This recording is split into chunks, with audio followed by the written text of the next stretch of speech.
અમદાવાદના નિકોલ ખાતે મામા સાહેબના મંદિરે મહાશિવરાત્રીની સાથે સાથે મામા સાહેબના પ્રાગટ્યની ભવ્ય ઉજવણી કરવામાં આવી હતી। આ કાર્યક્રમમાં મોટી સંખ્યામાં ભક્તો ઉમટ્યા હતા। ભક્તો માટે ખાસ પ્રસાદની વ્યવસ્થા પણ કરવામાં આવી હતી। સૌ પ્રથમવાર વિસ્તારમાં નગર યાત્રા કાઢવામાં આવી હતી। આ નગર યાત્રામાં ભક્તો મોટી સંખ્યામાં ઉમટ્યા હતા। આ પ્રસંગ ખાતે લોક ગાયિકા કાજલબેન બુધેલિયા પણ હાજર રહ્યા હતા। આવનારા સમયમાં મામાના પ્રાગટ્ય દિવસે વાલી વગરની દીકરીઓના સમૂહ લગ્નનું આયોજન કરવામાં આવશે।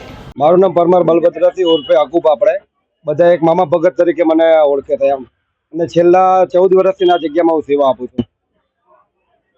તેમજ આજે મહાશિવરાત્રીનો દિવસ છે અને મામાનો દીપ પ્રાગટ્ય દિવસ છે। આજથી 12 વર્ષ પહેલા આપણે મામાનું સાંજની અહીં આપણે દીપ પ્રગટાયો હતો, કેમ કે આદિ અનાદિકાળથી ઘણા વર્ષોથી ગઈઢા એમ કહે છે કે લગભગ 40-50 વર્ષથી અમે જોઈએ છીએ આભાસ થાય છે, પણ એનો હુકમ થયો એટલે અમે અહીંયા મામા સાહેબની સ્થાપના કરી છે।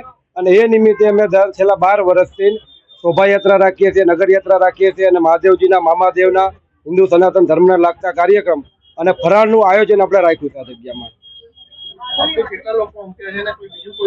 કેમ કે દર ગુરુવારની મહાઆરતી 9 વાગ્યામાં લગભગ આરતીમાં 2200-2500 માણસ હોય છે, અને આજે પણ ફરાળમાં પણ 3500 માણસો ફરાળનું આયોજન રાખેલું છે।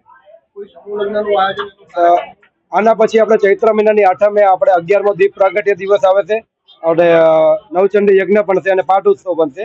એ નિમિત્તે ગરીબ દીકરીઓ જેના મા બાપ ના હોય, આર્થિક પરિસ્થિતિ નબળી હોય એવા દીકરીઓના દ્વિતીય સમૂહ લગ્નનું પણ આયોજન રાખ્યું છે। એમાં 30-35 હજાર માણસો પ્રસાદનો લાવો લે છે અને આવા સારા અને શુભ કાર્ય કરવામાં આવે છે મંદિરે।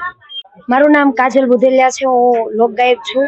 અને અહીંયા આયોજન જોકે આમ તો દર ગુરુવારે અહીંયા બહુ મોટો ઉત્સવ જ હોય મામાના સાનિધ્યમાં, અને મામાના સાનિધ્યમાં આમ તો હજારો લાખો શ્રદ્ધાળુઓ આવતા હોય છે, અને અહીંયા કોઈનો 1 રૂપિયો લેવામાં આવતો નથી। જે કોઈ શ્રદ્ધા અને વિશ્વાસથી અહીંયા આવે એના ધારા કામ મામાદેવ, મા મેલડી અને મા મહાકાળી પૂરા કરે છે। તમામ કલાકારો અહીંયા આ ધામનું નામ પડે અને મામાદેવના આશરે જ્યારે ગાવાનો કોઈને મોકો મળતો હોય તો કોઈ ચૂકતા નથી। અને હું તો ખાસ જો કે અહીંયા મામાના સાનિધ્યમાં ગરીબ દીકરીઓના લગ્નોત્સવ હોય તોય ભલે, અને અહીંયા ક્યારેય પણ મામાની શોભાયાત્રા કે નાનું મોટું આયોજન હોય ત્યારે હું અચૂક પધારું છું મામાના દર્શન કરવા, કેમ કે મામા માટે મને એટલો ભાવ છે। હું રામાપીરના ઉપાસક છું, પણ મને હકુ બાપુ જે અહીંયા મામાના ઉપાસક છે, હકુ બાપુનો મને ખૂબ સારો સાથ અને સહકાર સપોર્ટ મળે છે। મારી ઘરે મંદિર છે તો મામા અડધી રાતે અડધા વેણે મારી પડખે ઊભા હોય, એટલે આમ તો બની શકે તો દર ગુરુવારે અમે અહીંયા દર્શન કરવા માટે આવીએ છીએ, અને નો હોય તો જ્યારે મેળ આવે ત્યારે આડા દિવસે મામાના સાનિધ્યમાં આવીએ છીએ, અને અહીંયા જે કોઈ આવે એનું શ્રદ્ધા અને વિશ્વાસી કાર્ય સંપૂર્ણપણે પૂરું થાય છે। જય મામાદેવ।